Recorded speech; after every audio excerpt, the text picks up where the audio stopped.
In this video, we're going to show you how to install the inner tie rod on your Ford Focus located on the steering rack. Using a 19mm socket, we're going to loosen and remove the lug nuts.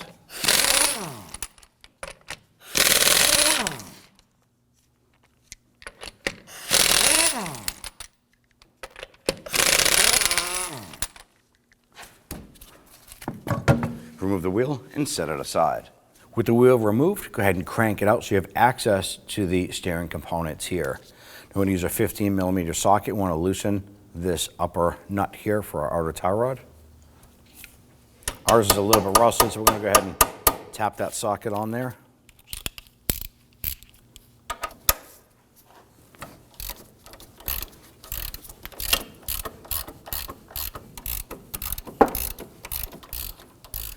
Now we're not going to remove that completely yet. Now before we pop this out of our knuckle, I want to go ahead and loosen our jam nut.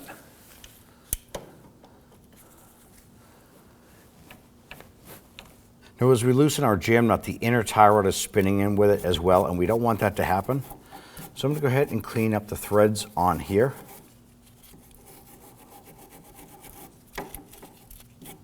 I'm going to grab a hold of this with another pair of pliers and want to go ahead and get this nut to spin freely from the inner tie rod. There we go. That's exactly what we want. Now we're going to use our hammer to strike the knuckle right here. That should release our outer tie rod. And we leave the nut on here just to capture it. Wear safety glasses when doing a job like this.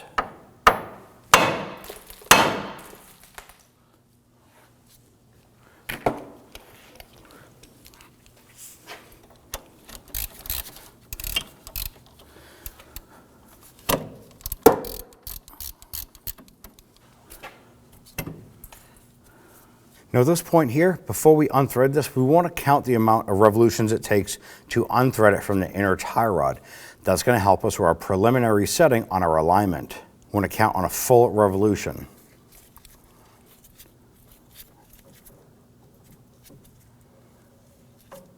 Be roughly 17 rotations. Now just so you don't forget, I like to use a crayon, and I'm simply going to go ahead and take this and I'm going to write 17 right on my inner splash shield. That way then when I go ahead and install the component, I'll have the base number setting. Now you can use your 21mm wrench. We're going to use our impact driver here and remove that jam nut. Going to use some needle nose pliers. I'm going to grab the little tab right here and slide that clamp off. I want to try and go ahead and grab that boot and just kind of work that down a little bit. All right, we have that slid down. Let's move to the inboard portion. Now on the inboard portion, there is a metal band clamp, and right here on the top is where the clamp itself attaches to itself, kind of locks onto itself. Now these clamps are a one-time use, so we're going to use a flathead screwdriver and tap that right off.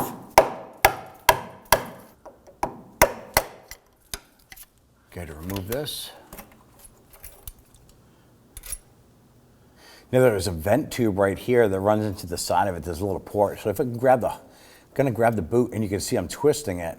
What we want to do is basically just grab this boot and we're going to pull it out, but we want to get that vent tube to separate. There it is right there. Now we can go ahead and pull us down the inner tie rod. Good, slide that off.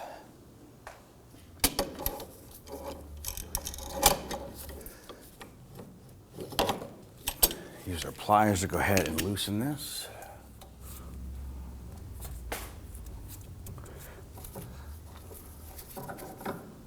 There it is. Go ahead and thread in your inner tie rod.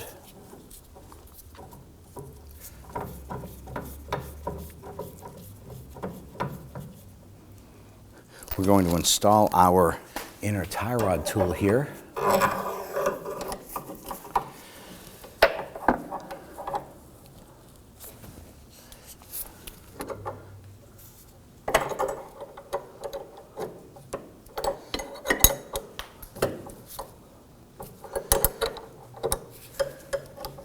All right, let's go ahead and tighten this down. Make sure it's good and tight. And go ahead and remove our tool. Then we're going to take the supplied packet of grease and we want to go ahead and work it into the joint right here. So I'm going to work some into this.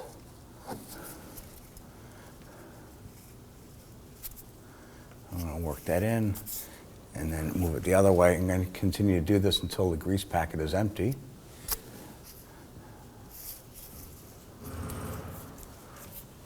Kind of work that around a little bit, getting that grease in there in that pivot joint.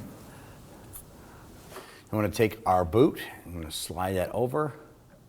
I want to make sure that the vent port is going to be positioned appropriately once we slide this on.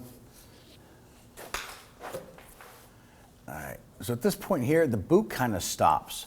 So here's a little tip, because the boot isn't reaching the rack. You simply go to the other wheel, grab that, crank that the other way, and that's going to suck in that inner tie rod and it'll pull that boot right into position. So you can slide that back. We do want to make sure that we can get the boot on the rack and get that vent tube installed as well. So it's kind of a combo when you're trying to do this. Get the vent tube installed and then work that rack boot on. All right, make sure that that rack boot is on all the way. So now I'm going to take our tie strap. We're going to slide that around our boot. And this is going to take the place of that metal clamp. Now the key thing here is we have to get it on the other side of that vent tube. Once you have that, we can go ahead and complete that loop with that strap. Now at this point here, make sure that that strap is on the inboard band, and then we're going to go ahead and tighten this. You can grab a pair of pliers, grab the end of that strap.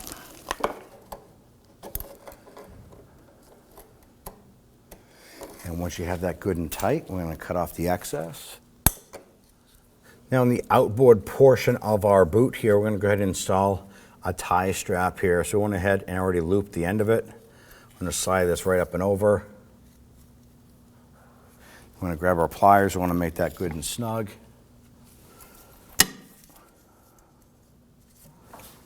And then cut off the excess.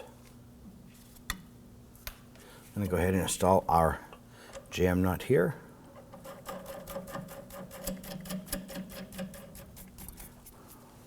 Now I'm going to apply a little bit of anti-seize compound on the threads there.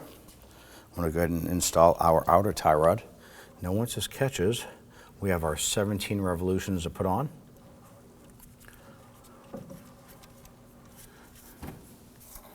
I'm going to go ahead and spin our jam nut down. Now remember, this is a preliminary setting for the alignment. You do have to have this alignment performed after doing this job. I want to get this lined up with our knuckle. I have to bump that ball joint up and into place. Go ahead and feed that on, and we're going to get that nut started.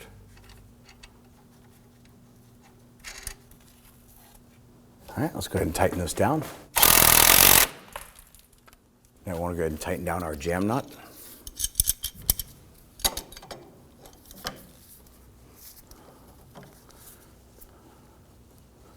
And once you're done tightening that, straighten out your outer tie rod. Make sure it's nice and level.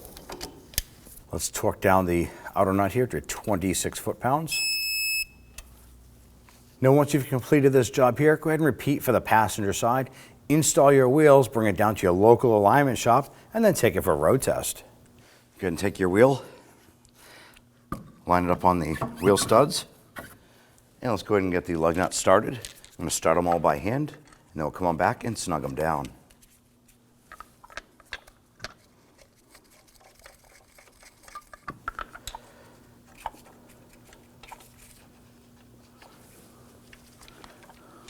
When snugging these down, it's ideal to do them in a crisscross pattern.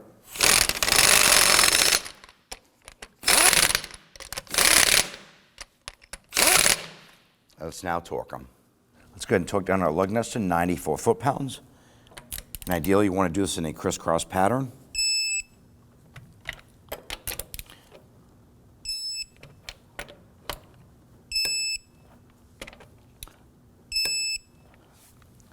And there you have it.